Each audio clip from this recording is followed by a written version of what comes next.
A ver, ahora ¿Pasó lista, voy a profe, en su empezar. tarde? No, no voy a pasar lista hoy. Vamos Bueno, a volver a empezar con lo que estaba diciendo porque es muy importante, ¿sí? Así que cualquier cosa, esto también queda grabado como para que el que no pueda estar lo escuche, ¿sí? La materia cierra el 20 de noviembre. Ustedes tienen hasta el 15 para entregar el trabajo y entre el 15 y el 20 yo los voy a corregir porque los tengo que tener corregidos para cerrar la materia. Para cerrar la materia y aprobar la materia, tienen que tener todos los trabajos prácticos entregados, el 100% de los trabajos prácticos. El que no tiene el 100% de los trabajos prácticos tiene una oportunidad más, que es rendir un examen recuperatorio de los trabajos prácticos de la materia. El examen recuperatorio se toma del 20 al 27, es oral, y claramente les voy a preguntar de los trabajos prácticos que no entregaron, ¿sí? Porque, a ver, si ustedes no me entregaron el trabajo de respiratorio, en el examen oral yo les voy a decir, perfecto, háblame de un tema de respiratorio. O sea que yo les diría que hagan los trabajos. Digo, por ustedes, si yo fuese ustedes, haría los trabajos. ¿Sí? Tienen tiempo, tienen oportunidades, oportunidades y oportunidades. ¿Sí? Tienen de acá hasta el 27 de noviembre, falta un mes. Así que, por favor, todo el mundo se me pone al día. Veo un chat que dice que me mandaste los audios. Perfecto. Escúchame. Si vos me los mandaste, a veces me puede pasar, yo les mando la lista, porque a veces me puede pasar que alguno me quede colgado, especialmente con los audios, que fue un lío porque tenía 800.000 mensajes de WhatsApp y descolgados por mail por diferentes lugares. Ahora, yo, así en particular, si alguno encuentra... La lista de trabajos adeudados, pero de chusma nomás. Y Bueno, vi que estaba yo, pero yo ya le mandé hace varios meses y está en su mail, en su Claudia correo. Si quieres se Agüero. los re. Yo los voy a buscar. No, quédate tranquila, yo los voy a buscar. Genial que me avisaste. Por eso les mandé la lista. Por favor, todo el mundo lea la lista. No es tan complicado. Ya se las mandé 2 veces, ¿sí? Así que, por favor, todo el mundo lee la lista y se asegura de no estar. Porque puede pasar que algún trabajo se pierda, se traspapele. Ustedes son muchos, ¿sí? O sea que ustedes imagínense que yo, el mail que uso mi mail personal y en mi celular de WhatsApp, o sea, no es que es una cosa exclusiva hecha para esto. Entonces, se pudo haber traspapelado, pudo haber pasado. Hoy, por ejemplo, una chica se dio cuenta que lo había mandado al mail y el mail estaba mal. Entonces, pueden haber pasado tantas cosas entre que, o sea, ustedes lo hayan mandado y yo no lo esté teniendo. Por eso todo el mundo lee la lista y se asegura de que su nombre no está en la lista, ¿sí? ¿Puedo hacerle una consulta? Sí. Yo sé que debo el audio y yo estaba en la lista, eso sé, pero ¿cómo sé si me falta otro? Porque en la lista aclara todos los trabajos por orden, ¿cuáles me debes? Vos me debes varios trabajos en particular. Y en la lista está el nombre del trabajo, los que me deben ese trabajo. El nombre del siguiente trabajo, los que me lo deben. Está ordenadito. Ah, bueno, listo. Así que... Listo, gracias. Por eso, no es una lista de los que deben trabajos en general, es una lista donde dice qué debe cada uno. También, o con otra persona me pasó que me debía, o sea, había hecho todos los trabajos y me debía solamente un trabajo de principio de año del módulo 3. Y decís, por favor, hacelo, porque, a ver, no, o sea, hasta a mí me daría lástima tener que no aprobarte la materia porque me des un solo trabajo de haber hecho todos los trabajos del año, ¿sí? Obviamente, hacer los trabajos es mucho más fácil que rendir un oral. ¿Tienen la posibilidad de rendir el oral? Por supuesto, porque es una instancia recuperatoria. Pero la realidad es que si me deben trabajos, por ejemplo, el que me debe el trabajo de respiratorio y va a venir a un examen recuperatorio de respiratorio, le voy a tomar respiratorio, ¿sí? O sea que eso le va a implicar tener que estudiar todo respiratorio versus mandarme un audio de una enfermedad. O sea, son todas opciones que tienen, pero les pido por favor que se pongan al día, ¿sí? Porque me daría mucha pena realmente dejar libre a alguien por un trabajo o por una cosita, ¿sí? Les voy a volver a mandar una lista ahora para que por favor la lean y se los pido de verdad, por favor, todo el mundo lee la lista, Porque pudo pasar, me pasó con algunos, no, pero yo lo mandé, se traspapeló y lo buscamos y estaba, algunos los tenía yo, otros los buscaron ustedes y los encontraron, pero se puede arreglar, ¿sí? Y si alguno no hizo el trabajo en ese momento y se pone al día, para mí está aprobado de la misma forma, ¿sí? Así que eso es un punto muy importante. Por favor, transmítanselo a sus compañeros que no están. Igual ahora yo les voy a volver a mandar ahora otra lista, porque no quiero que pase esto, ¿sí? O sea, y después, la semana del 20 al 27 son los recuperatorios, pero los recuperatorios son orales. Es un examen oral, coordinamos un Zoom y recuperan lo que tienen que recuperar, que son los trabajos que les van a faltar. O sea que en realidad, cuando yo soy alumno, prefiero hacer un trabajo que dar orales, digo, pero hagan lo que quieran. Son grandes y libres. Al final, esto, ¿sí? Que es un tema muy importante. Hoy vamos a hacer dos cosas en particular. Vamos a revisar un poquito el tema de movilidad, que eso lo vamos a hacer breve, corto y conciso, que es un tema que es importante, que queda, que es medio recapitulado de lo que ya vimos. Y vamos a hacer una dinámica para entre todos ver el caso clínico que les mandé, que es el integrador del segundo examen, que vamos a hacerlo con un poquito de ayuda. Solamente una persona me lo mandó, que lo hizo muy velozmente, y esa persona, yo la verdad es que no lo abrí todavía el trabajo, pero si esa persona llega a ver que después de todo esto que hablamos hoy quiere hacer algo y volvérmelo a mandar, puede. Siéntase libre.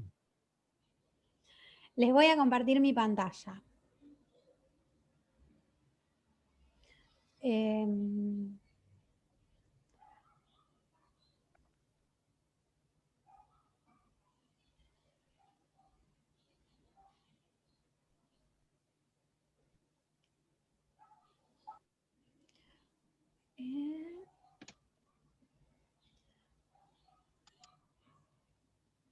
A ver, ahí les estoy compartiendo mi pantalla. Y esto lo vamos a poner grande.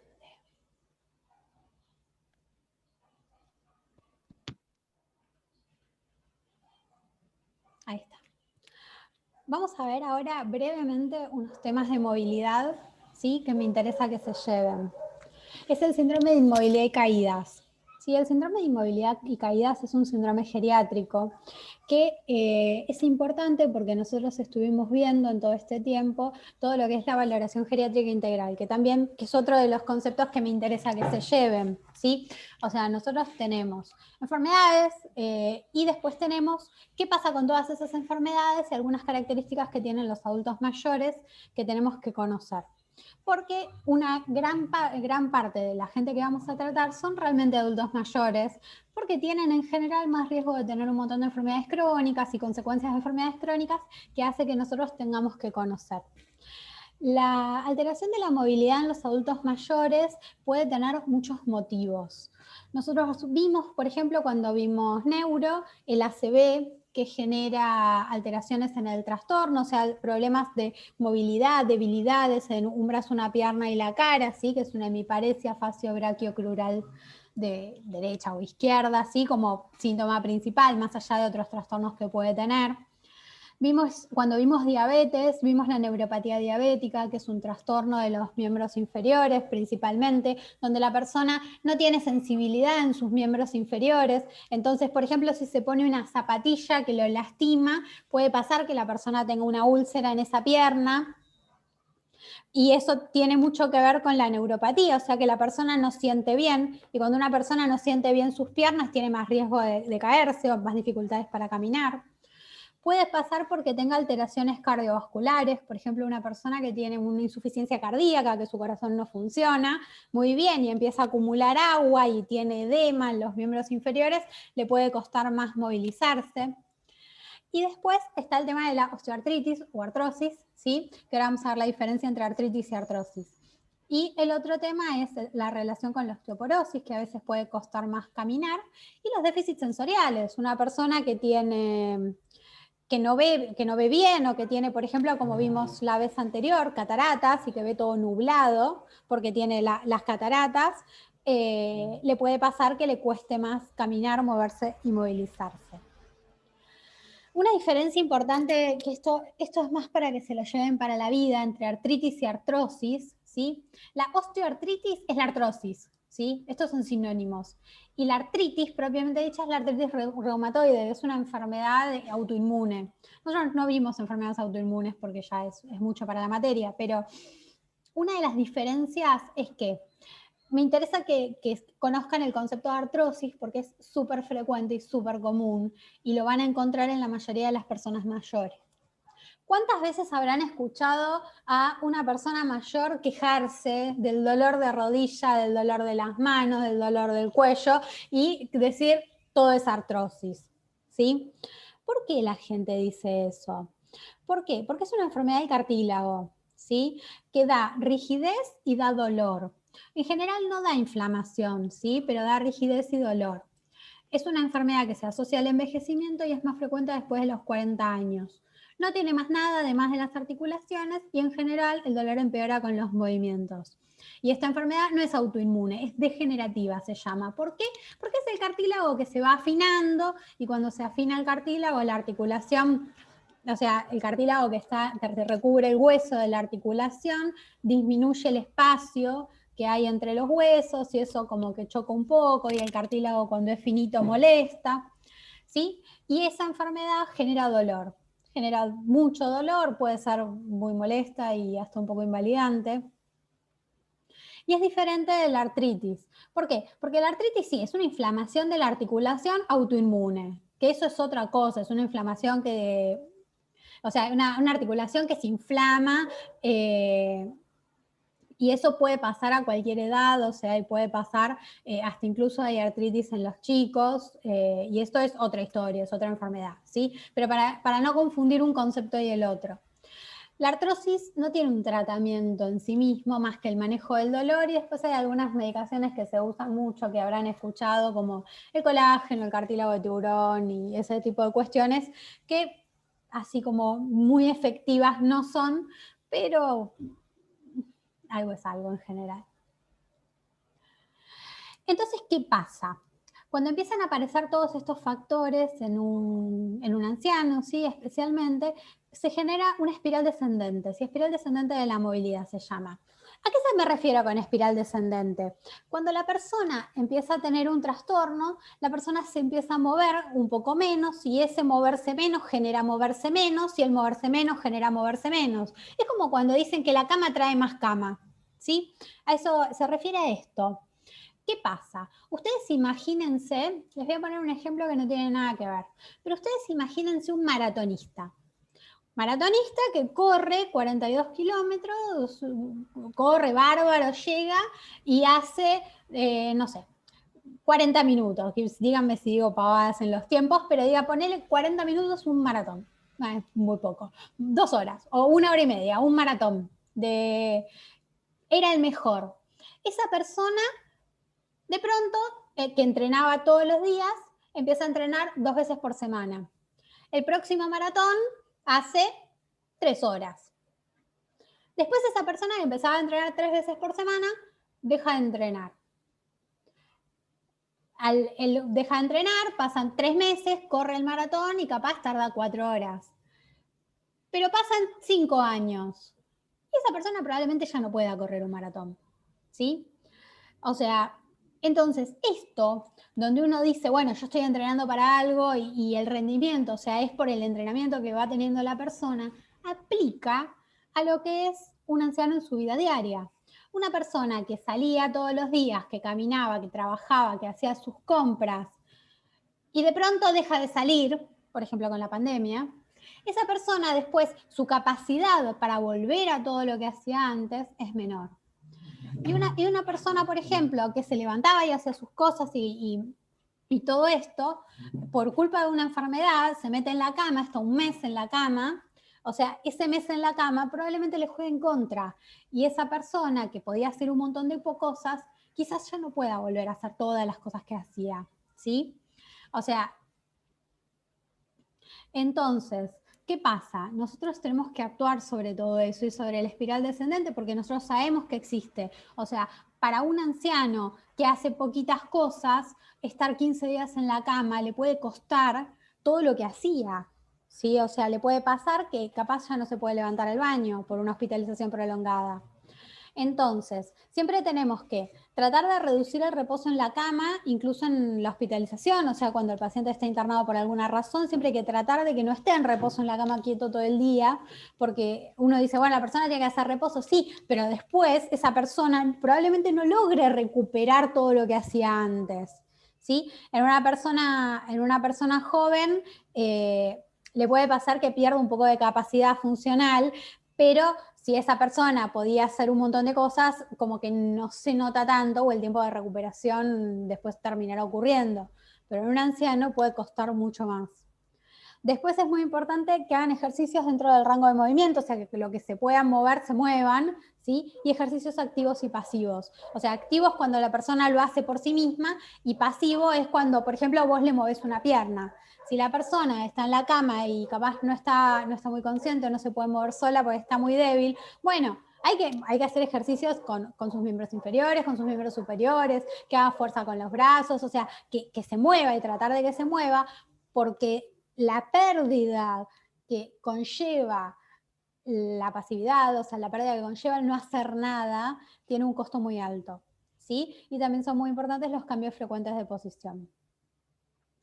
En relación a las caídas en los ancianos es el 34% de las consultas de los varones más de 65 años. Imagínense, 1 de cada 3 consulta porque se cayó. Y del 48% de las mujeres, casi la mitad. Es un montón, ¿sí? Aumentan mayores de 85 años y solamente el 5 al 10% tienen lesiones graves. Y la lesión más frecuente es la fractura de cadera. ¿Sí? La fractura es cuando un hueso se rompe, no vamos a hablar de los tipos de fractura de cadera y todo el mundo sabe lo que es una fractura. Pero la fractura de cadera en una caída es bastante frecuente y es muy importante, o sea, ¿por qué? Porque nosotros cuando veíamos recién las alteraciones de la movilidad, nosotros lo que estábamos pensando también es cómo podemos hacer para que la persona se mueva más. Y la persona que tiene más movilidad y que uno interviene para favorecer su movilidad, tiene menos riesgo también de tener caídas. Y cuando nosotros identificamos la caída como un síndrome geriátrico y podemos determinar que a la persona algo le está pasando, que tiene un síndrome geriátrico, porque a veces son cosas que no tienen solución, pero otras veces tienen solución. Por ejemplo, una persona que tiene una neumonía y se cae, ¿sí? Puede tener también una fractura de cadera. Y si nosotros hubiésemos visto que la persona capaz se había desorientado antes o alguna otra cuestión, o la persona se cayó 5 veces y nosotros si le hubiésemos dado bolilla a la primera caída, nos hubiésemos dado cuenta de que tenía algo más. Por eso es tan importante el tema de las caídas. ¿Por qué? Porque quizás esta vez no se fracturó la cadera, quizás se la fracture la próxima. Causas de caídas. Hay 2 motivos por los cuales la gente se cae. Un motivo es el ambiente, ¿sí? Eso le puede pasar a cualquiera. Cambios en el ambiente, mala iluminación, alfombritas, cosas que quedaron tiradas en el piso, la baldosa que estaba floja y se resbaló, etc. Y después están los factores de la persona, ¿sí? Que son enfermedades físicas, alteraciones neurológicas y alteraciones sensoriales, o sea, la persona que no ve bien o que no escucha bien o que le pasa cualquier cosa. Y nosotros tenemos que valorar siempre e intervenir. Por ejemplo, dificultades motrices, problemas visuales, polifarmacia. La polifarmacia acá la puse para mencionarla porque la polifarmacia es cuando la persona recibe muchos remedios, ¿sí? Más de 8 es polifarmacia. No es tan importante que sepan el concepto de polifarmacia, sino que sepan que existe. ¿Qué pasa? A los ancianos en general se les dan remedios, remedios y remedios. Y no hay un médico clínico o alguien que esté controlando en general si todos esos remedios pueden ser tomados todos juntos y para qué sirven todos esos remedios. Pasa que los pacientes se quedan con remedios que tomaron que se suponía que los iban a tomar, no sé, una semana y los toman para siempre.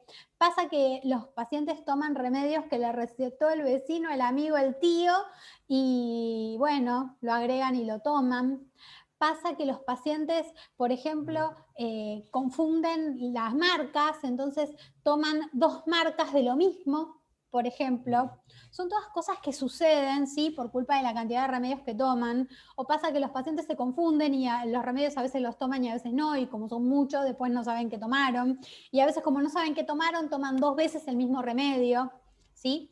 Todo eso tiene un impacto en las caídas, en la conciencia de la persona y todo. Y el otro punto que les puse también es el alcohol, que es otro tema importante. Osteoporosis.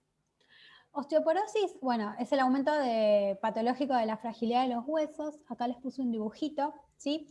Donde nosotros tenemos un hueso normal.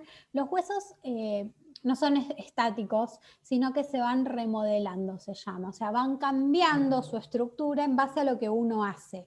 Por ejemplo, un levantador de pesas tiene huesos que al tener más presión sobre sí mismos se vuelven más fuertes en la forma en la que la persona levanta pesas, ¿sí? Porque se van remodelando todo el tiempo, los huesos están vivos, no es una cosa estática.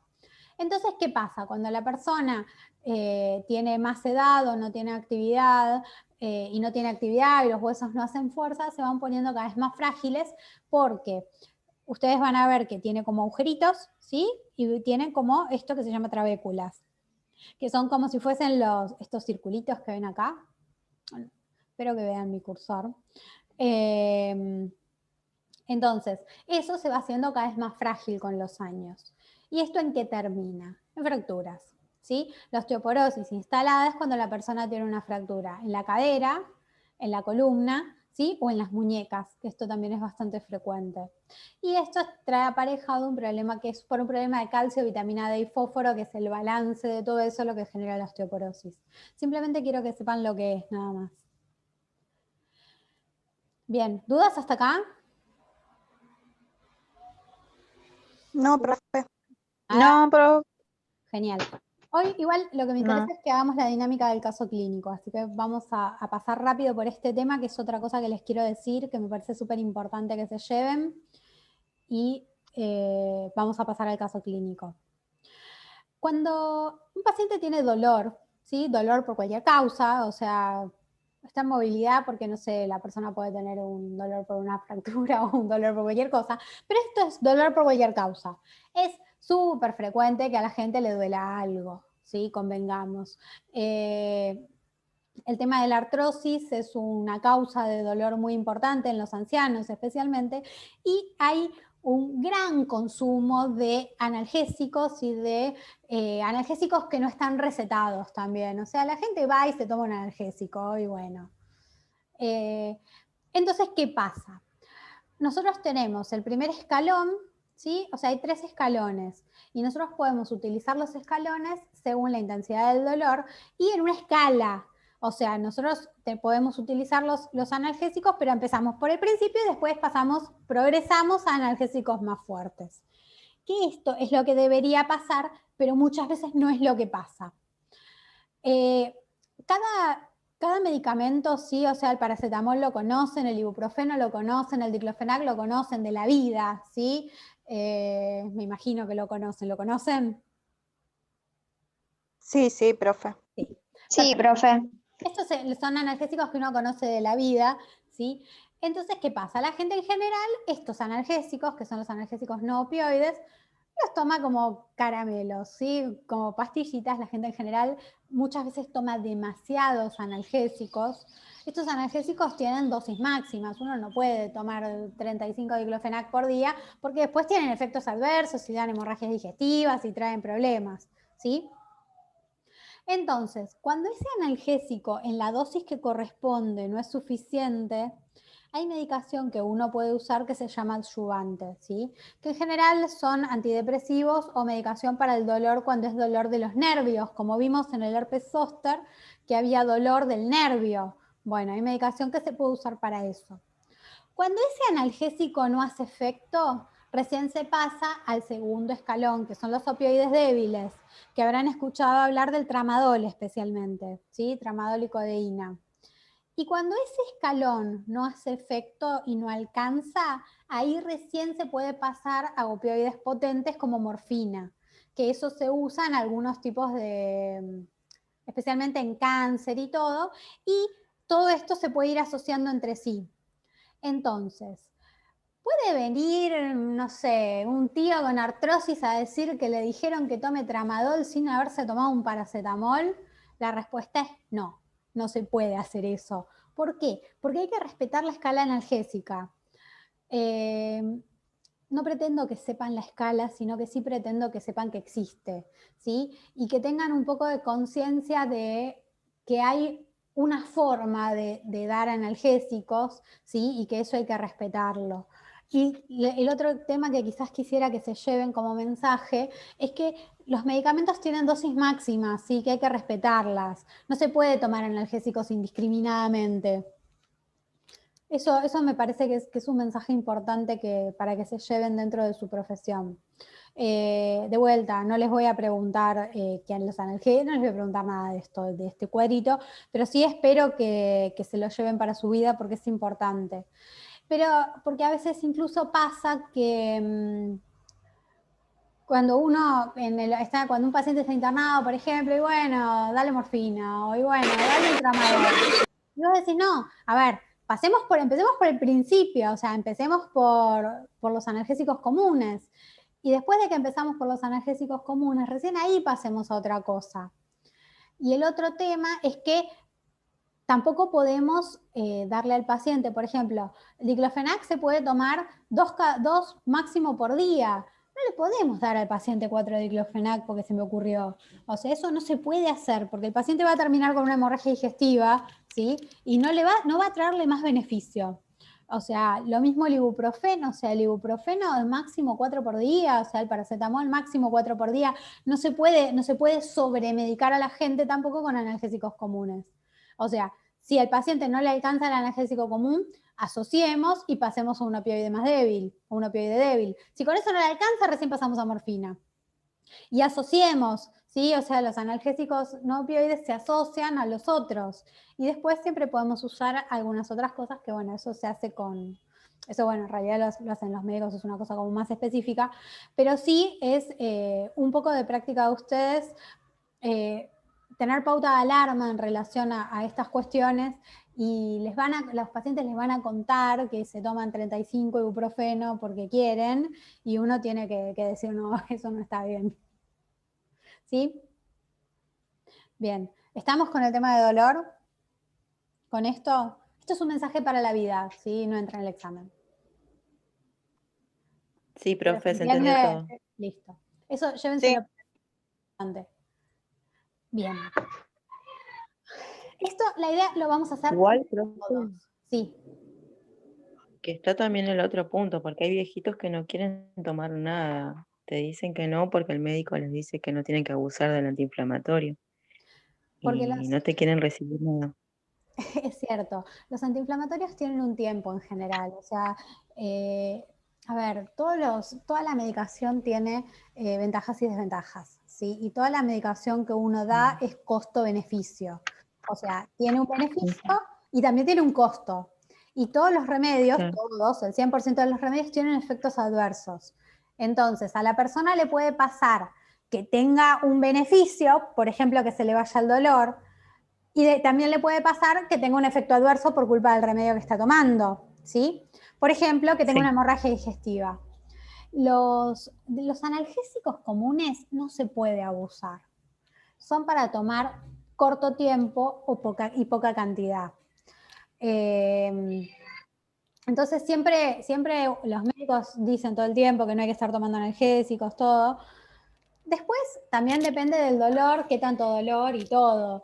A veces tampoco todos los dolores son para analgésicos. O sea, hay dolores que son para hacer otras cosas, no sé, porque también la gente en general, no sé, le duele el cuello, el dolor de la cervical, el típico dolor de la cervical, y la gente se quiere tomar un analgésico, pero no se quiere poner calor 4 veces en el día. O sea, y tampoco quiere ir al kinesiólogo. Entonces, a veces es como que, bueno, pará, o sea, anda al kinesiólogo, ponete calor, y después si te duele, tómate un analgésico. Tómate un analgésico. No hagas nada y te tomes 3 analgésicos. Claro, Eso sí, se entiende. es un poco la cuestión práctica de todo esto en el dolor crónico. Sí, el dolor crónico es todo un tema. Y después otra cosa es cuando la persona tiene un dolor ahora. por ejemplo, si la persona se fracturó ahora, bueno, esa persona necesita analgésicos, pero capaz toma analgésicos una semana, ¿sí? Y con eso ya está. Tampoco puede tomar, o sea, en general, como que el máximo tiempo de tomar dosis máximas de analgésicos es una semana. Pero ahí capaz la persona puede tomar analgésicos esa semana y después listo. O sea, aflojemos o alguno. Pero, o sea, una persona por artrosis que toma 2 diclofenac por día todos los días, o sea, una dosis máxima sostenida en el tiempo, después termina con una hemorragia digestiva. Y no vamos a preguntar por qué es. O sea, nada. Es un poco estos cuidados que hay que tener. Sí es cierto que y a veces uno puede decir, bueno, podés tratar de tomar, o sea, no sé, un diclofenac en vez de 2 y después le pones un poquito de paracetamol y con eso capaz maneja el dolor y no es necesario que tome tanto. Eso ya es manejo específico, nada, no es para que vean acá, pero sí sepan que hay alternativas. O sea, que no es la única alternativa tomarse 1,5 kilos de diclofenac, porque después pasan esas cosas. ¿Sí? Igual la gente es muy dura con el tema de los analgésicos y quieren hacer lo que se les antoja y bueno, a veces es muy difícil. Porque, por ejemplo, hay otros analgésicos que yo les conté esto, les cuento chusmerío. Hay un analgésico que se usa para el dolor neuropático, como el del herpes zóster. O como por ejemplo, cuando la neuropatía diabética duele, que son los menos casos, pero cuando el dolor es del nervio, ¿sí? Que es dolor neuropático, como el herpes zóster, se usa un analgésico en particular que funciona cuando uno lo toma reglado. O sea, funciona si te lo tomás cada 6 horas o cada 8 horas. No es como un analgésico que vos te lo tomás para el dolor de ahora. Y hay pacientes, por ejemplo, que les cuesta un montón entender eso. O sea, no, yo me lo tomo cuando me duele. Bueno, pero así no funciona. A mí no me hace nada, porque me lo tomo cuando me duele. Y uno dice, bueno, pero esto no funciona así. Pero cuesta un montón, o sea, y no saben cuánto.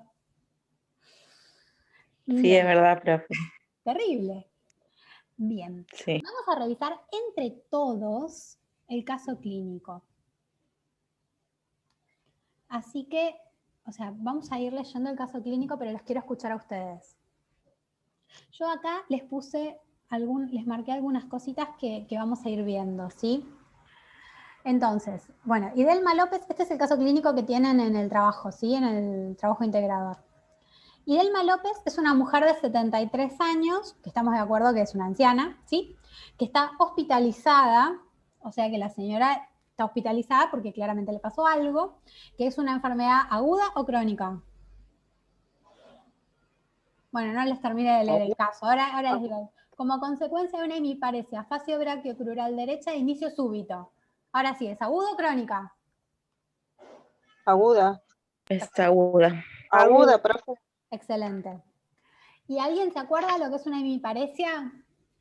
Lo vimos en Sí, es la disminución de la fuerza motora o una parálisis parcial Perfecto. que puede afectar poner el mismo brazo y la misma pierna. Y si acá dice Que, facio... profe, Sí, puede ser por una ACV, por ejemplo. claro, exactamente. Y si dice facio Es una CB, ¿no, profe? es una CB. Si dice facio brachiocrural, ¿qué es lo que tiene tiene debilidad? ¿En qué lugares? Cara y brazo. Cara y brazo. ¿Y crural? Cara y brazo. ¿Y crural qué es? Cuello. No, la pierna. Pierna, profe. Crural es la pierna. La mitad del cuerpo, profe, entonces. Claro, en mi pareja. La mitad del cuerpo.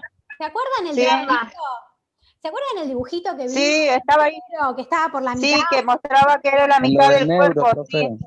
Claro, exactamente. Entonces es una hemiparesia, facio, la cara, braquio, el brazo, crural es la pierna derecha, porque está del lado derecho, de inicio súbito, o sea que la persona lo tiene ahora y antes no lo tenía. Por eso decimos que es una enfermedad aguda, ¿sí? Entonces, que ya dijeron que puede ser una ACV, pero eso ya vamos a llegar a ACV. Profe, disculpe, ¿y por qué derecha? Porque se cruzan, esa parte no entendí bien. No, en este caso es derecha porque es derecha, porque tenía que poner un lado, siempre se pone de qué lado está. Sí, No, justamente por eso pensaba eso y no lo podía relacionar.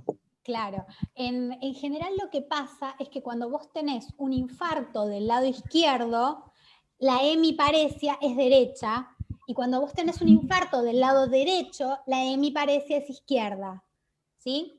Claro, es como cruzado. Es cruzado, no es como cruzado. Es cruzado. Sí, Tal cual, sí. es cruzado. En este caso, Porque los nervios se cruzan a la altura del cuello, ¿no? sí, exactamente. En este caso le puse derecha porque le puse derecha, pero podría haber sido izquierda. Pero siempre se indica, porque esto lo van a escuchar un montón ustedes, siempre se indica de qué lado está, porque no te da lo mismo, claramente no te da lo mismo, ¿sí? Entonces, si ustedes ven a un paciente con una ACV, ustedes tienen que ver bien, se van a dar cuenta enseguida que los lados son distintos, pero tienen que fijarse cuál es el lado que tiene menos fuerza, ¿sí? Entonces, por ejemplo, si vos le haces estirar las manos y le decís que te apriete, entonces se van a dar cuenta que hay un lado que no aprieta y un lado que aprieta. El lado que no aprieta es el lado de la hemiparesia facio-brachiocrural, derecha o izquierda, el lado que no aprieta, ¿sí? O lo mismo el tema de la pierna. Si ustedes le piden que levante las piernas y no las puede levantar, va a haber un lado que no la va a poder levantar y un lado que sí. El lado que no la puede levantar es el lado donde está la hemiparesia. Entonces ustedes van a saber que la lesión está del otro lado del cerebro, ¿sí? Si la hemiparesia es derecha, la lesión es izquierda, y si la hemiparesia es izquierda, la lesión es derecha. ¿Esto se entiende? En general. Sí, sí, profe. A ver, a todas estas cosas hay excepciones, ¿sí? Pero esto es a grandes rasgos. O sea, con que sepan esto estamos fantásticos. Bien. ¿Alguno se acuerda del FAST? Sí, profe. ¿Cuál es el FAST? Profe, Para identificar una ACV. Bien. ¿Qué elementos tiene el FAST? la cara, La cara, el abdomen, Cara, brazo. los brazos, el habla y el tiempo. bien, perfecto. Son características que tenemos que ver en cada una de ellas para saber si estamos frente a una ACV. Bien, excelente. ¿Y él sirve para ver una ACV? ¿Y a quién le sirve? A Para nosotros, poder obvio. evitar antes de las 3 horas. Bien. ¿Y Poder llegar a la guardia y evitar el coágulo. sirve para la comunidad? Sí, Sí, Sí. totalmente. Sí, Es súper importante. cualquier persona puede identificarlo y acudir rápidamente a una guardia para que sea atendida la persona. Excelente, muy bien. Sí, profe, antes de las 3 horas, ¿se acuerda que dijo? Tal cual. Porque ¿qué podemos hacer? O sea, eso ya es más complicado. ¿Qué podemos hacer si el paciente llega y está dentro del tiempo? Evitar que mueran menos neuronas. Claro, porque se le puede poner una medicación para disolver el coágulo. Tal cual. Excelente. Bien. Después acá pusimos, el paciente refiere antecedentes de hipertensión arterial. ¿Qué es la hipertensión arterial? Los valores elevados de la TA, Bien. por encima del valor normal. ¿Y la hipertensión arterial Sí. es factor de riesgo de qué cosas que conocen? Además de ACV. Cardiovasculares. Cardiovascular. Accidente cerebral. Muy bien, perfecto. La ACV isquémico puede ser, no me recuerdo bien. O el Sí, hemorrágico era. de los dos. Es un factor de riesgo cardiovascular. ¿Entre qué otros factores de riesgo cardiovascular está? ¿Conocen otros? Infartos, Factores de riesgo cardiovascular. El infarto es como Obesidad. la consecuencia. Obesidad, muy bien. ¿Qué más? Colesterol. Colesterol, diabetes, muy bien. Diabetes, muy bien. ¿Qué? Ese último no escuché. ¿Qué? Fumador. Fumador, muy bien. ¿Qué más? ¿Qué dijiste? sedentarismo, profe. Sedentarismo, muy bien. ¿Qué más?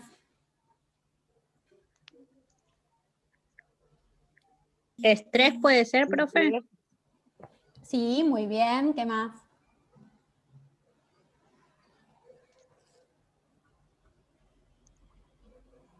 Puede ser genético también, profe. Hipertensión, profe, también. Sí, puede ser genético, sí. Y los otros dos muy importantes son edad y sexo. ¿Sí? Que a veces uno se los olvida cuando los dice. Y hay un síndrome que se llama síndrome metabólico. ¿Qué es? ¿Se acuerdan?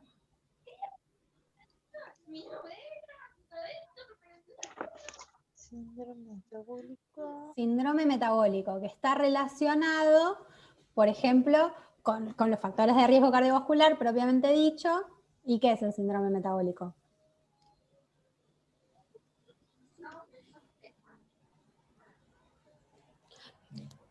Se asocia, por ejemplo, con un tipo de diabetes.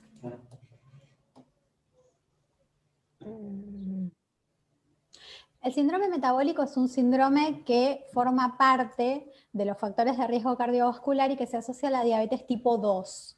¿Sí? El síndrome metabólico es colesterol alto, obesidad y diabetes tipo 2. A eso se le llama síndrome metabólico.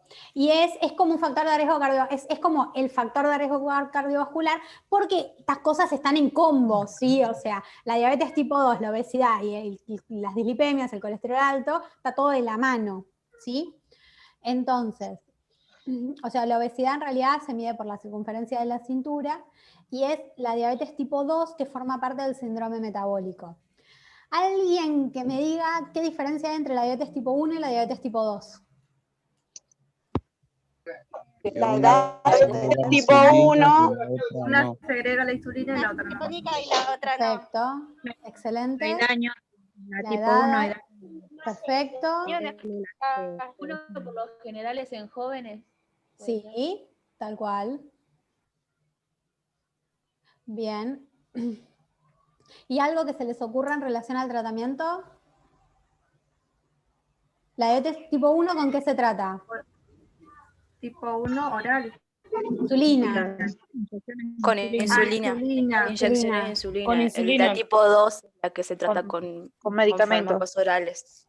Bien, ¿y la que aparece a edades más avanzadas, cuál es? La tipo 2. Perfecto. Que es la que se asocia al síndrome metabólico. Hipertensión, claro. Excelente. Bien.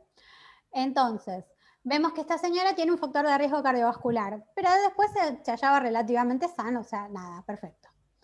Antes del ingreso, seguir leyendo, realizaba con independencia las actividades de la vida diaria y las actividades instrumentales de la vida diaria. Y vivía sola en un segundo piso. ¿Qué les dice lo de las actividades de la vida diaria y actividades instrumentales de la vida diaria? ¿Se acuerdan alguna? Sí, actividades de la vida diaria, por ejemplo, bañarse. Ir a comprar. Bien. Nosotros tenemos las actividades... Hacerse los cordones, vestirse sola. Tal cual. Y las Ir al baño a instrumentales... levantarse sola. Perfecto. ¿Y las instrumentales cuáles son? Sería cocinarse, usar teléfono. Ir a comprar. Perfecto. Usar transporte. Jardinero. O sea que la señora hacía todo esto. Tal cual. O sea que la señora hacía todo esto sola, ¿sí? O sea, las primeras actividades que se van perdiendo cuando una persona se va deteriorando son las instrumentales. Y después las básicas. O sea, como que esto es progresivo, ¿sí? Entonces, cada vez que uno detecta que hay algún problema, siempre tiene que intervenir. ¿Y cuál es la otra escala que vimos nosotros que era muy importante? Valoración nutricional. La valoración nutricional, profe. Perfecto. Bien. ¿Ustedes se dan cuenta que le pregunto esto en todos los exámenes? Si no se dieron cuenta, anótenlo, tipo onda, probablemente lo siga preguntando. Digo. ¿Y en el final, profe? ¿Eh? Sí, seguro que va para el final. Y... Mirá, si te lo pregunté 20 veces en toda la cursada es porque probablemente te lo siga preguntando. Porque lo va a preguntar en el final. Obvio. Me dicta la pregunta, profesora. ¿No notaste? Ya las noté, ya las estoy anotando. Actividades de la vida diaria, actividades instrumentales. ¿Qué ha grabado esto? Valoración geriátrica integral, esa es la pregunta. O sea, con las 3 escalas que quiero que ustedes conozcan, y lo que quiero que ustedes conozcan es que puedan identificar algunos elementos y que me digan alguna intervención. No importa si es, a ver, no me interesa las intervenciones que sean súper complejas, pero sí el concepto, ¿entienden? O sea, es el concepto de, o sea, esta persona que ahora no puede hacer esto, bueno, tenemos que hacer algo para que pueda, ¿sí? Es un poco ese el concepto, no es tanto, o sea, no pido que las intervenciones sean así fantásticas ni cosas innovadoras que nadie haya hecho antes, sino que un poco se entienda el concepto de qué es lo que estamos viendo. O sea, yo lo que quiero es que aprendan a mirar, o sea, que aprendan a mirar al viejo, a la persona anciana, ¿sí? Y digan, no, esta persona necesita que yo intervenga en esto porque tiene este problema, ¿sí? Y después el trabajo se hace en equipo, tampoco lo van a hacer ustedes solos. Pero sí que se den cuenta, o sea, que quiero que miren distinto, que es lo más difícil de conseguir, pero es lo más importante también. Entonces, esta señora, veamos, que vivía sola en un segundo piso. O sea, la señora que vivía sola en un segundo piso, les voy a agregar algo que acá no dice, vivía en un segundo piso por escalera. O sea que la señora, ¿cómo era su movilidad? Subir y bajar las escaleras todos los días. Activa. Perfecto. Era agilizada. Era buena. Era buena, excelente. La señora dice, bueno, antiguamente se desempeñó como maestra en el colegio y luego fue voluntaria en un hospital. Acá tenemos, entonces, en la tomografía, y después, bueno, la señora ingresa, ¿sí? Con la me parece al hospital, eso ya lo dijimos antes, y ahora tiene un infarto isquémico, ¿sí? ¿Qué es un infarto isquémico? De acá, en el hemisferio izquierdo, dijimos. Porque se acuerdan que dijimos que era cruzado, entonces dijimos que era en el hemisferio cerebral izquierdo compatible con un accidente cerebrovascular isquémico. ¿Qué significa esto? Tiene un coágulo. Químico era ¿Coágulo? Tiene un coágulo. que se desprende. En el cerebro. Sería una afección que afecta a los vasos Bien. sanguíneos del cerebro. ¿Se acuerdan que dijimos que había varios tipos de ¿La ACV? trombosis, profe? Claro, nosotros Que no tenemos... llega la cantidad de sangre suficiente. Exactamente. ¿Qué le pasa a las neuronas? Se muere. Se mueren, tal cual. Bien, nosotros habíamos visto que había varias formas de que ocurra el ACV. O sea, el ACV podía ser por un coágulo por trombosis, o sea, por aterosclerosis con factores de riesgo cardiovascular que se forma y que se tapan las arterias, ¿sí? O que podía ser un coágulo que va del corazón, que es el embólico, ¿sí? Y que va al cerebro y la persona tiene un ACV porque se tapan los vasos del cerebro. Y después la otra cosa que habíamos visto es que podía pasar que nosotros tengamos una zona de penumbra, o sea, que vos tengas la lesión y que alrededor de la lesión las neuronas quedan como medias atontadas y esas neuronas, si uno hace bien las cosas y cuida a la persona, puede pasar que se recuperen y que el paciente mejore, o puede pasar que empeore y que toda esa termine siendo el área de isquemia, que es no llega sangre, no llega oxígeno. Entonces llega la señora, ¿sí? Y se programa observación porque se ve que llegó con más tiempo del que como para que se puedan poner trombolíticos o algo, y le ponen reposo en la habitación. Entonces la situación de Idelma se estabiliza dentro de las 72 horas de su estancia hospitalaria. Pero a la señora le empiezan a pasar cosas. Entonces, durante ese periodo la enferma sufre episodios ocasionales de incontinencia y un síndrome confusional agudo. ¿Qué son estos dos? Los dos son geriátricos. Síndromes geriátricos. Muy bien. Síndromes geriátricos son. Excelente. Síndromes geriátricos. Bien. ¿Qué es el síndrome confusional agudo? Son las alteraciones graves a la capacidad mentales, es decir, la persona va a estar confundida. Perfecto. ¿Es una demencia? No. No. Es una orientación. Bien. ¿Qué diferencia hay con la demencia? La demencia es sería crónico. ¿Qué? Que la demencia es crónica, excelente. Y esto es agudo, ¿sí? O sea, esto la señora antes no lo tenía. ¿Estamos de acuerdo que la señora antes no tenía esto? No. Sí, No. sí, estamos de acuerdo. Sí, estamos de acuerdo. Sí, estamos de acuerdo, profe. Sí, profe, estamos de acuerdo. Excelente. Entonces, esa es una diferencia importante con la demencia. La demencia es crónica, es un deterioro crónico y progresivo. Y esto es una desorientación, un episodio que tiene algunas similitudes, pero esto es agudo, esto es un cuadro agudo, y lo otro es un cuadro crónico y progresivo de deterioro, ¿sí? Entonces, esta señora está teniendo este síndrome de confusional agudo, pudo haber estado desencadenado por su ACV, tranquilamente. Sí, esto no es un misterio de por qué pasa, pero pudo haber sido desencadenado por un ACV. Y si yo les hubiese dicho, por ejemplo, que esta señora, o sea, tuvo el ACV 72 horas, pasaron, no sé, 3 días más, la señora mejoró, y de pronto tiene fiebre y disuria, que es ardor para hacer pis, y tiene un síndrome confusional agudo. ¿Qué me dicen? Y esa causa de la disuria, profe. ¿Y la disuria qué puede ser? La disuria y la fiebre. Y una infección urinaria. Una infección urinaria. Claro, ¿y el síndrome confusional agudo puede ser causa de la infección urinaria? Claro, sí. Tal cual. Excelente. Bien. Y por ejemplo, ¿se les ocurre algún estudio que se le hace al paciente para darse cuenta que tiene una infección urinaria? Un cultivo. Excelente. Muy bien. Perfecto. Y después nos pasa con esta señora que al 5.º día se observa una herida en el sacro, compatible con una escara. O sea, ¿qué factores de riesgo conocen para que la señora tenga una escara? La compresión. La cama.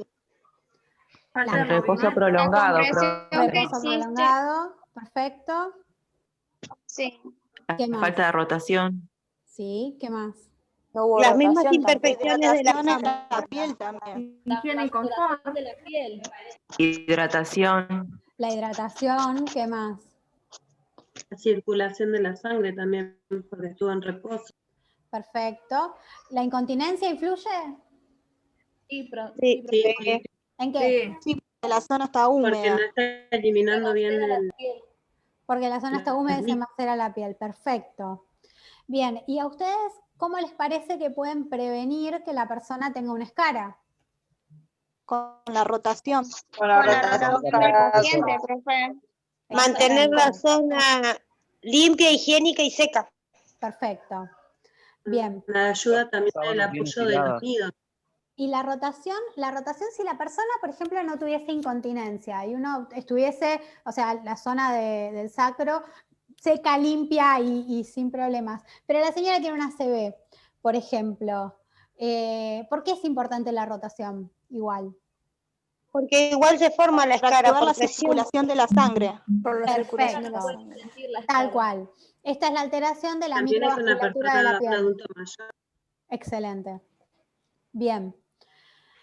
Yo acá les puse la escala, por si no se acordaban de algo, acá les puse la percepción sensorial, porque el otro tema que no surgió, que es un poco también lo que yo les preguntaba, es el tema del ACV, o sea, el deterioro neurológico.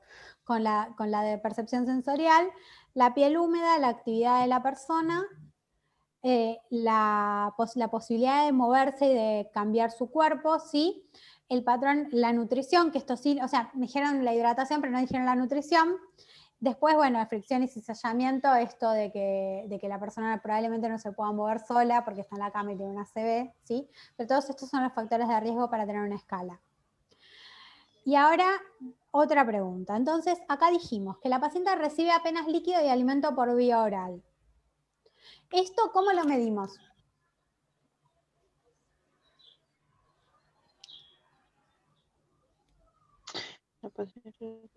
Cuando el paciente recibe la comida. Sí, dice que no. ¿Le controla? Dice que apenas recibe... ¿Lo que el sí. paciente deja? No. ¿Lo que consume? ¿En qué escala podés usar para medir la parte nutricional de la persona? ¿No es a través de la escala nutricional? La escala nutricional, perfecto. Mini nutritional. Algo así. Bien. Y la persona, entonces ahí nosotros tenemos, porque acá nosotros cuando veamos esto, vamos a detectar con nuestro mini nutritional que la persona necesita intervenciones. ¿Estamos de acuerdo? Sí, tal cual. O sea, ¿cuál intervención? No importa, pero con esto lo vamos a detectar, nos vamos a dar cuenta, porque la señora no está comiendo, necesita que hagamos algo. O sea, una cosa que pasa mucho en las internaciones, especialmente en este tipo de pacientes, es que el paciente no come y se lo deja eternamente. Y capaz está 20 días sin comer. Y eso no puede ser así, ¿sí? Entonces siempre cuando uno ve que la persona, no estamos hablando de, no sé, un ayuno de un día, una cirugía, ¿no? O sea, pero cuando la persona no come y se hace largo el tema, hay que intervenir, ¿sí? O sea, y si el paciente no come, a veces se le pone una sonda nasogástrica, pero uno no puede tener a la gente sin comer un mes. Eso es un tema importante. Hay veces que eso es progresivo. Quizás el primer día comen un poco, pero el quinto día ya dejan de comer. Claro, por eso. Pero siempre hay que estar atento y darse cuenta. Y su estado de deshidratación es preocupante. A mí también me preocupa que haya llegado a un estado de deshidratación preocupante estando internada, ¿no? Pero la señora se deshidrató. Y si la señora se deshidrató, ¿qué trastorno metabólico tiene? Les doy opciones. El líquido intracelular, el líquido extracelular, ¿cómo está? Y el sodio, ¿cómo está? Bajo. ¿Y el sodio?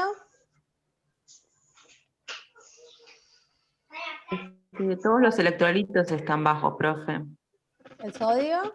¿En deshidratación Alto. cómo está? Alto el sodio. El sodio sí. El sodio está alto y el líquido extracelular está bajo, ¿sí? Porque esa es la deshidratación clínica. Bien. Y Pero esta persona Profe, no ¿puedo repetir debería lo recibir. último porque se me cortó? esto, que nosotros tenemos, cuando hay deshidratación clínica, el líquido extracelular está bajo porque hay poca agua, pero el sodio está alto. ¿Sí? El sodio no está bajo, está alto, porque la persona está deshidratada. ¿Esta persona no debería recibir un plan de hidratación apenas ingresa? Sí, totalmente, pero esta señora no sé por qué llegó a estar así.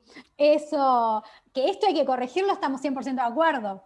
Sí, a la señora hay que ponerle un plan de hidratación porque esto hay que arreglarlo. Así que le vamos a poner un plan de hidratación y con eso seguramente mejore. Pero bueno, la idea es... Profe, Sí. le hago una pregunta. Mayormente, dime, si aumenta más el sodio, mayor es la deshidratación. Claro. Sí, esto es como que va empeorando propiamente dicho. Lo que pasa es que en general cuando vos tenés una deshidratación clínica, o sea, tenés este combo de cosas. Y cuando vos la corregís, en general le ponés, o sea, solución fisiológica y con eso ya está, tiene sodio y tiene agua y con eso estás más o menos. Siempre hay que fijarse igual la cantidad de sodio que uno le pone a la persona por día, porque igual nosotros no vamos a ver eso en profundidad tampoco, pero o sea, uno puede poner, o sea, el suelo de solución fisiológica en general se pone también, dependiendo de qué tanto líquido puede tolerar la persona por su corazón y por todas esas cuestiones, y se pone también en base a la cantidad de sodio. O sea, uno tampoco le pone todo solución fisiológica eternamente, sino que a veces se va alternando con dextrosa. Bueno, nada, no vamos a manejar nosotros qué le vamos a poner ni nada de todo eso, pero sí, o sea, entender si la señora está deshidratada, tenemos que entender por qué y qué podemos hacer. Eso sí, totalmente. Y hay que corregirlo, obvio que hay que corregirlo. Pero eso es un caso clínico, es para que lo vayamos resolviendo. Y después, la última pregunta es que la señora tiene insuficiencia renal por culpa de la deshidratación. ¿Qué conclusiones pueden sacar de esto? Sí, hay una falla renal porque no puede eliminar bien los desechos, no puede limpiar todo el órgano. Sí, pero, o sea, ¿se acuerdan que hay 3 tipos de falla renal? Prerrenal, renal y posrenal. ¿Cuál sería en este caso? Y esta tiene que ser prerrenal, profe, porque se generó con la deshidratación. Tal cual. Prerrenal porque es que el riñón, o sea, el paciente está deshidratado y el riñón no tiene con qué eliminar la orina porque no hay agua, básicamente, ¿sí? Esta es prerrenal. Claro. Y, por ejemplo, la posrenal, ¿cómo sería? Y ya estaría entrando la cronicidad. No, la posrenal es la obstructiva, ¿sí? Cuando la orina se genera bien, pero no puede salir, ¿sí? Por ejemplo, por una hipertrofia benigna de próstata severa o cuando queda mucha retención, son insuficiencias renales posrenales, ¿sí? O con una retención aguda de orina. Y la insuficiencia renal es la necrosis tubular aguda, cuando el riñón se rompe en sí mismo, o sea, cuando hay deterioro de las nefronas, que es la unidad que hace que el riñón funcione. Cuando el problema es propiamente del riñón, es renal. Pero esto es muy importante diferenciarla, porque en realidad, el riñón de esta señora, ¿cómo está? Bien. Estaba bien hasta el momento. Está bien el... Tal cual. ¿Y esta insuficiencia renal es aguda o es crónica? Es aguda. Es aguda. Es aguda. Es aguda, tal cual, es aguda. Y entonces, o sea, ¿cómo se imaginan ustedes que la podrían corregir? Se corrige con el mismo plan de hidratación. Tal cual, corrigiendo la deshidratación, perfecto. Bien, bárbaro. Bueno, nada, eso es un poco lo que quería que veamos hoy. ¿Dudas?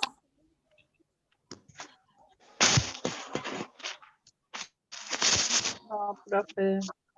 No, profe. Bien. Otra Profe. cosa, sí. Yo tenía una duda. Bueno, en una ya sé que la hice mal. Y en el otro, que en el verdadero o falso, que decía que por ser adulto mayor no se debe solicitar BDRL cuando realiza estudios de enfermedades infecciosas de rutina. Bien, ¿qué te parece Ahí eso? estaba la duda. Para mí es falso, que no tiene nada que ver la edad. Tal cual, porque nosotros vimos la otra vez cuando hablamos de BDRL y cuando hablamos de HIV, uno de los puntos más importantes del HIV que dijimos, ¿sí? Es que nosotros tenemos que tratar a todos los pacientes como si tuviesen HIV, porque nosotros no podemos saber por la cara que tiene el paciente o por los años que tiene el paciente si el paciente tiene o no tiene HIV, ¿sí? Los estudios, la realidad es que los estudios de serología se le hacen a todo el mundo, o sea, hoy por hoy se hacen de rutina, a todo el mundo. Y ustedes se sorprenderían de a veces pacientes que vos decís, este no parecía y después al final tenía un HIV o una BDRL positiva. Entonces, nosotros no podemos estar suponiendo que la persona no tiene nada. ¿Sí? Porque, ¿qué pasa? ¿Qué consecuencia trae el suponer? Que no me voy a poner guantes con esta viejita que tiene 80 años porque a mí me parece que la señora no tiene nada, como si nosotros viviésemos con la señora, no sé, o sea, como que, ¿qué sabes? Entonces, un poco lo que yo quiero con esto, o sea, un poco el mensaje es alertarlos a ustedes de que ustedes se tienen que cuidar con todo el mundo, ¿sí? O sea, no me importa si la señora parece buenita, o si tiene 100 años, o si, bueno, es un viejito de 70 años, ¿qué va a hacer? Porque no saben, ¿sí? En la realidad no saben, y ustedes se tienen que cuidar con el 100% de las personas, como si todas las personas tuviesen HIV. O sea, no...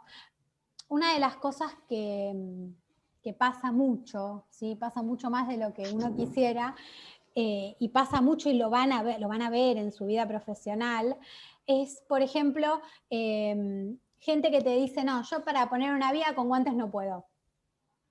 Y no, o sea, hay que ponerse guantes siempre, para sacar sangre, si total yo no me ensucio, ¿no? Hay que ponerse guantes, o sea, guantes para sacar sangre, para sacarle el algodoncito de la vía, hay que ponerse guantes, siempre hay que ponerse guantes, siempre hay que cuidarse como si el otro estuviese infectado, ¿sí? Y nunca prejuzgar al otro que, pero ¿qué va a tener? Pero míralo, no, porque ustedes no saben, así que nada. O sea, ustedes no saben lo que hace la persona en su mundo privado y probablemente, y encima la gente lo hace con gente que ni siquiera conoce, porque no es que vos decís, no sé, mi abuela de 1000 años que vive en mi casa y no sale porque tiene demencia, o sea, y vos decís, bueno, sí, está bien, suponés que no tiene nada, pero la gente con la que el profesional el de salud no se cuida es un cualunque que vino de la calle que no tiene ni idea, ¿sí? Por eso un poco les puse eso, como para tomar conciencia de lo que son las enfermedades infecciosas que existen y que hay que considerar que todo el mundo las puede tener. Y el otro punto también es que uno, en relación a la BDRL, acordémonos que la sífilis tiene un periodo de latencia, ¿sí? O sea, entonces la persona pudo haber tenido sífilis, que están en su periodo de latencia y tenerla. Así que siempre se hace el estudio, ¿sí? Y uno dice, bueno, pero ahora el viejito está con una CB hace un mes. Sí, está bien, pero vos no sabés qué hizo hace 5 años. Así que, y puede tener sífilis también. Así que nada, la idea es que no, es tratar de eliminar un poco los prejuicios serían, porque es ese prejuzgamiento que en general es incorrecto y trae problemas. Y aparte, Profe, una de las enfermedades en esas posibilidades que más existe es el HIV y el SIDA, más que nada, por la edad de la enfermedad y por la edad de la persona. Porque cuando esa persona era joven recién se descubría. sí, está bien, pero la persona también en algún momento, pero vos pensás que el SIDA tiene como 30 años ya. Así que Y la señora persona, tenía 65. y bueno, tuvo 30 años para contagiarse. Ya está. Por eso Se no, pudo haber no hay que contagiado. pensar de que porque sea viejito no puede llegarla a tener, porque sí la puede tener. Pero vos no sabés lo que se piensa eso, no te das una idea. Por eso, o sea, yo digo todas estas cosas porque lo van a ver en su práctica profesional, gente que no se pone guantes, pero es para, o sea, que gente que en general se sienten que están cancheros y no se ponen guantes, lo van a ver en sus vidas. Pero la idea es que ustedes no lo hagan y que aprendan que cualquiera puede tener cualquier cosa y que ustedes no saben, porque esa es una realidad, o sea, como si nosotros tuviésemos la bola de cristal, ¿no? O sea, nosotros no sabemos qué tiene el que tenemos enfrente. Y a veces ni la persona lo sabe. Así que, o sea, vos le decís, ¿vos tenés HIV? No. O, primero, que no tiene la obligación de decirte, o sea, que capaz te miente. Y segundo, que capaz no lo sabe y lo tiene, y vos no te pusiste guantes y te pinchaste, o te pinchaste, y te pinchaste sin guantes, o te ensuciaste la mano y no tenías guantes, y es un horror. Así que siempre 100% de cuidado con todo el mundo, y todo el mundo puede tener las patologías, y a todo el mundo se le hace el estudio. Esas últimas 2 preguntas apuntaban a eso, como vimos, los módulos de infeccioso, de infecto apuntaban un poco a eso. Bien, ¿cómo estamos de dudas?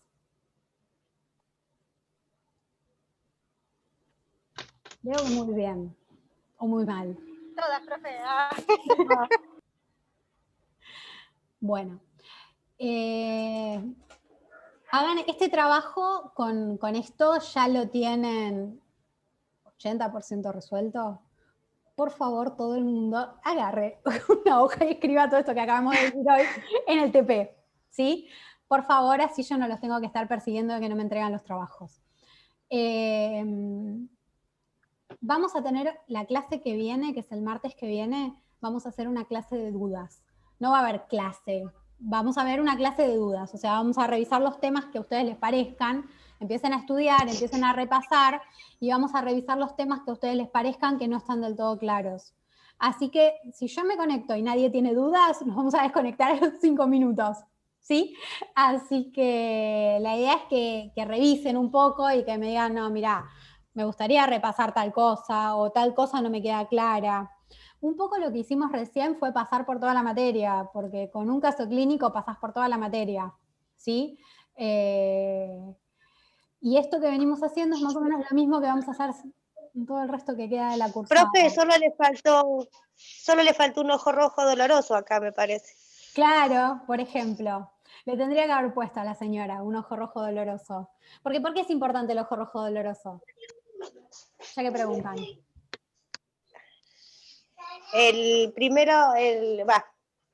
Más que nada que primero hay que pedir ayuda porque no somos oftalmólogos. Excelente. Y que puede haber... Excelente punto. Y que puede haber una patología oftalmológica. Sí, es una señal. ¿Se acuerdan alguna? ¿Ceguera? Glaucoma. La glaucoma, uveitis, la celulitis. La más común, conjuntivitis bacterial.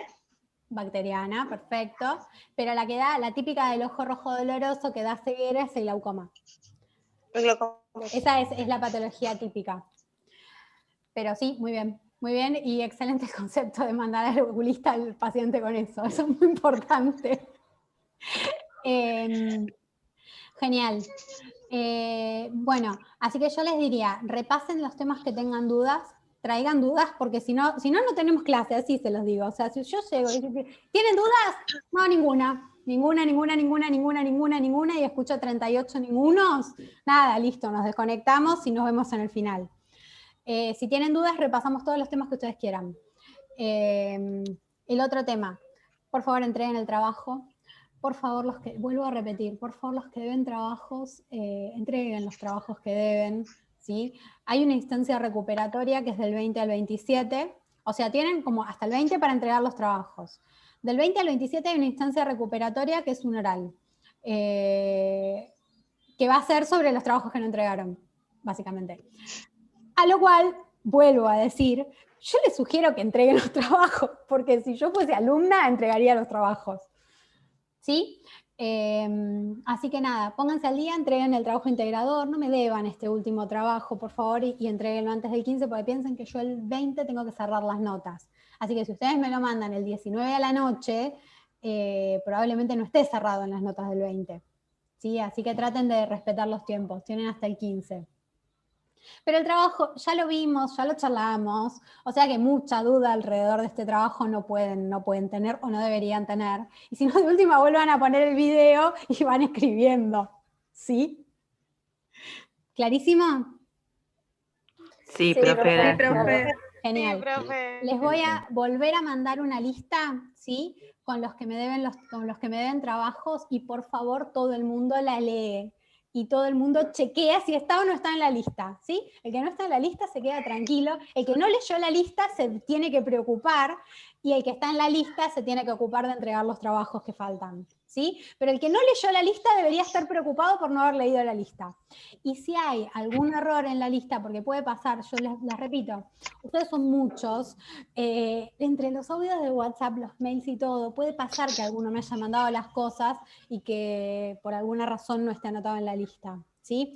Si hemos descubierto algún trabajo, he encontrado yo que tenía, algún trabajo ha pasado que, no, sí, te lo mandé, pero estaba mal el mail y por eso él no llegó, pero el trabajo estaba hecho. Entonces es una picardía que hayan hecho un trabajo, por ejemplo, y que esté perdido en la nebulosa de que no sabemos que está hecho. ¿Sí? También eso es una picardía, porque al final lo hicieron. Así que nada. Y a Claudia Agüero, que me dijiste, me fijo lo de los trabajos y escúchame, mandame un mensajito. Bueno, profe. Mándame ahora un mensajito y ahora yo me fijo de los Sí, trabajos. igual y te me fijé. confirmo. Dale, pero yo los busco ahora. La lista que me fijé me parece que era media vieja igual. Vale, me vuelvo a fijar. Era una de las primeras mándame listas ahora un con mensajito. Y otra cosa, si alguno tiene algún problema, mándeme un mensaje ahora y escríbame qué le pasa con los trabajos que no está entregando o algo, avísenme qué pasa, ¿sí? Así que bueno. Sí, profe, muchas gracias. Nos vemos la semana que viene. Gracias, profe. Y espero Chao, que tengan profe. dudas. Chao. Profe, gracias. Chao, profe, gracias. Chao, hasta luego.